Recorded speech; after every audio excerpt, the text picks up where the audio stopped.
Kid Icarus is one of the big success stories to come out of the Smash Bros. Series.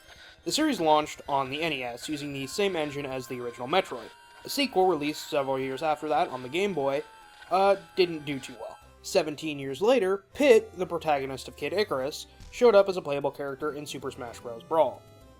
Apparently, he was a favorite of Sakurai, hence his inclusion. Partly due to Sakurai's favoritism, and partly due to fan interest from Pit after being included in Brawl, Sakurai ended up making a sequel to Kid Icarus in the form of Kid Icarus Uprising. Uprisings ignited an interest in Kid Icarus once more. So does that mean we're seeing any new characters for Brawl? Absolutely! Not only is the newly revived Kid Icarus a popular game, it's got a pretty extensive list of possible candidates for Smash. On top of that, the series has a pretty big leg up since it's one of Sakurai's favorites. A quick glance towards Kirby's representation up to this point lets you see how much of a benefit that can be. As we've seen in the preview trailers for the game, Pit is returning. He's also got a new moveset, incorporating a lot of different weapons from Kid Icarus Uprising. This is a good sign. Updates like this are the kind of thing we should be seeing. If Pit was exactly the same, despite Uprising changing a lot of his design, it would have seemed a bit lazy. Updating his visual design and movements without dramatically changing his style is a great move. Obviously, Uprising is the main source of new characters for Smash Bros. It's really the only possible source. The original games don't exactly have a complex storyline, and the character portrayals in Uprising are so good that it would be a shame not to use them. I'm going to be completely honest with my predictions here. I haven't actually finished Uprising, so keep in mind when I'm suggesting these. If any of these sound totally out of line, let me know. I did get through most of the game, and I did do some research in making this, but it might not be perfect. There are a lot of character options for Kid Icarus from Uprising. Most of the casts in Uprising could work as characters. They've got great personality, good visual design, and plenty of fodder for moveset possibilities. In Uprising, you've got Palutena, Medusa, Veridi, Pandora, Dark Pit, Hades, Phosphora, Magnus, etc., etc. Admittedly, not all of these are as realistic as some of the others, so I'm only going to cover the ones I think have a chance. Magnus, Palutena, Hades, and Medusa.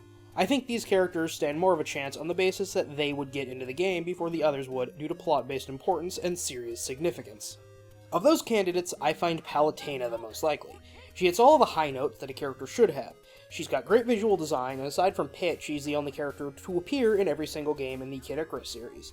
She was even in Brawl as Pit's final smash, and appeared in Subspace Emissary. The only thing that might hold her back is that she doesn't necessarily have a moveset right from the get-go, and you need to make one up for her. That's pretty easy. In the official art, she's depicted holding a shield and a staff, which is a fighting style we've yet to see. It'd be pretty easy to construct a moveset based around light magic and some of the weaponry and spell-like abilities from Kid Icarus Uprising. And hey, Palutena's a god. She can pretty much do whatever she wants. Next, there's Magnus. To my knowledge, Magnus is the only other playable character in Uprising aside from Pit, at least in the main game mode. He's got a big sword and could fill in as a heavy fighter like Ike. He's got a moveset, but he is, admittedly, not incredibly important to the plot of the game in the series. Next, there's Medusa. Medusa's kind of bust in Uprising.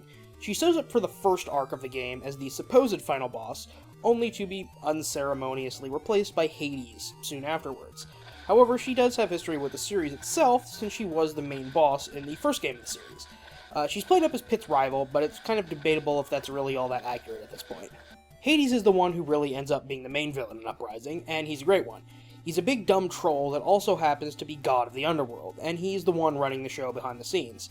In fighting terms, he's your standard, evil, mystical wizard type of character. He'd be a great model for a heavyweight projectile user, and Smash really doesn't have any of those unless you count Samus. As I said, there's other great characters in Uprising, but those are the ones I think are most likely. As for judging likelihood, I would be utterly amazed if Kid Icarus did not get another slot.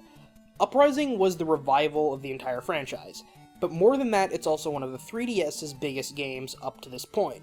Kid Icarus is likely going to become a standard series for Nintendo in the future, and advertising in Smash Bros. Is a great way to help popularize that. Additionally, the universe created for Uprising is a pretty good one as far as video games go.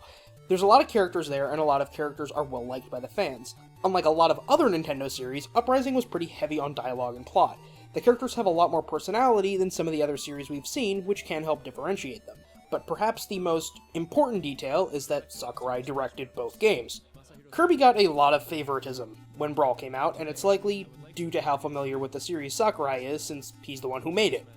I'm not saying Kirby didn't deserve the kind of representation that it got, but I also think you'd be pretty hard-pressed to argue that a character like Meta Knight was popular enough to show up in the debut trailer for Brawl. Even Subspace Emissary was focused on the Kirby characters, with all three of them having major roles in the story. Pit was even promoted to one of the main cast members shown in the Smash trailer, along with Pikachu, Link, Samus, Mario, Kirby, Donkey Kong, etc.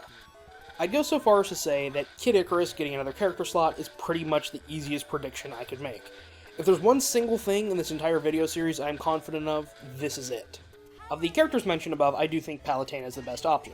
She hits all the high points without any real negatives, and on top of that, it's clear that Sakurai really likes the character due to all the promotional material she's appeared in. She's also identifiable with the series. Hades and Magnus would be a great option, but Palutena's a lot more significant than they are, and a lot more immediately identifiable with Kid Icarus. Medusa might have been a good option, but I think that her being written out of the plot so early in Uprising kind of ruins her chances. That's both my prediction and what I think is ideal for the series right now. Pit and Palutena as the two representatives in Smash Bros. Uprising does give us more options, and I do think they'd work, but I'd rather see other underrepresented series get representations over several new Kid Icarus characters. Uprising was a good game, but it's still just a single game. Some of the other series in Smash are still lacking representation despite having far more titles and history behind them. As always, I want to know what you have to say. Let me know in the comments about what you think of my opinions, and feel free to post some of your own. Thanks for watching.